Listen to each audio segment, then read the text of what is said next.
Okay. अब हम आगे बढ़ते हैं अपनी दूसरी वीडियो में।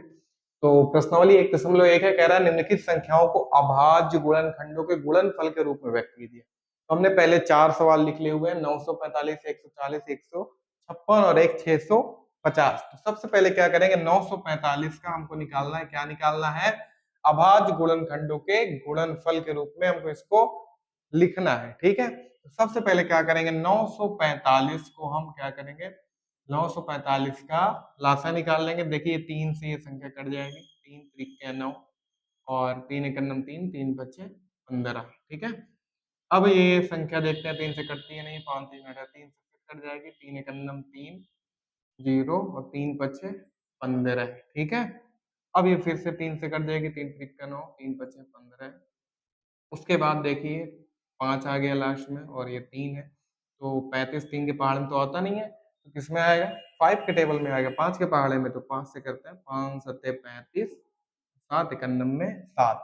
ये क्या आया है, 945 का ये आया है गुणनखंड। क्या आया है, गुणनखंड आया है। मतलब कि 945 का जो गुणनखंड आया वो क्या आया है, 3 गुणे 3 गुणे में 3 गुणे 5 गुणे में 7। ठीक है, ये क्या आया, ये हमारा गुणनखंड निकल के आ गया। पर इसको हमको गुणनफल में लिखना है। तो गुणनफल का मीन्स ये होता है कि 3 कितने बार है, 3 बार है, तो 3 की घाते 3 गुणे में 5 और गुणे में 7। ये हमारा क्या हो गया, आंसर हो गया। यही हमारा इसका आंसर हो गया। ओके, अब हम चलते हैं नेक्स्ट सवाल की ओर, जो कि है 140। कितना है, 140। इसका भी हमको निकालना है। तो क्या करिए, 140 का लासा निकाल लीजिए। लासा निकालेंगे, 2 सत्ते 14, 0 2 से काटिए 2, 35 बार में कट जाएगा, 2 और 5 7 बार में, 7 एकन्नम में 7। ठीक है, तो अब 140 का जो गुणनखंड आया वो क्या आया है, 2 गुणे 2 और गुणे में 5 गुणे में 7। देखिए अब इसका गुणनफल करते हैं, 2 की घात कितनी हो जाएगी, 2 गुणे में 5 और गुणे में 7। तो इसका यही हमारा आंसर हो गया। ओके,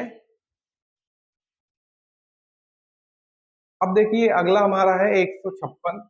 156 का निकालते हैं। 156 का कैसे निकालेंगे, सबसे पहले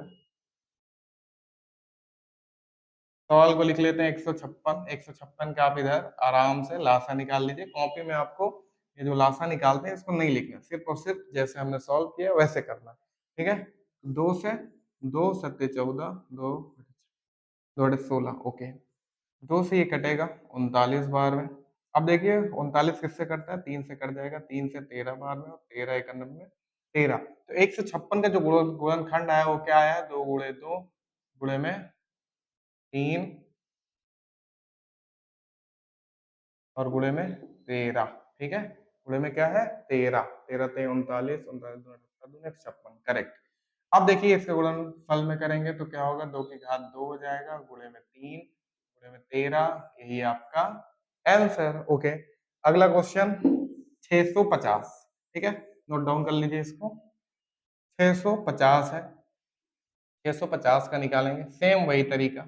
650, देखिए ये 2 से भाग हो जाएगा, 2 क्या 6, 2 दूनी 4, 2 पंच 10। और अब देखते हैं ये 2 से डिवाइड हो गया, नहीं 2 से तो नहीं होगा, 3 2 5 5। अब किससे होगा, 5 से करते हैं। 5 छंगे 30 और 2 बचे, 5 बचे 25। 5 से कटेगा 13 भाग में, 13 पचे 65 होता है। ओके, अब ये 13 एकन्नम में 13। तो इसका जो गुणनखंड है वो कितना हो जाएगा, 2 गुणे 5 गुणे में 5 गुणे में 13। ओके, अब इसको कैसे लिखेंगे, 2 गुणे 5 2 बार है, तो 5 की घात 2 हो जाएगी, गुणे में 13। ये हमारा आंसर। ओके, तो 4 सवाल हमने इस वीडियो में हल कर दिए हैं। उसके बाद नेक्स्ट जो बचे हुए सवाल है उनको नेक्स्ट वीडियो में कंप्लीट करके अगला सवाल देखते हैं। Okay, thank you.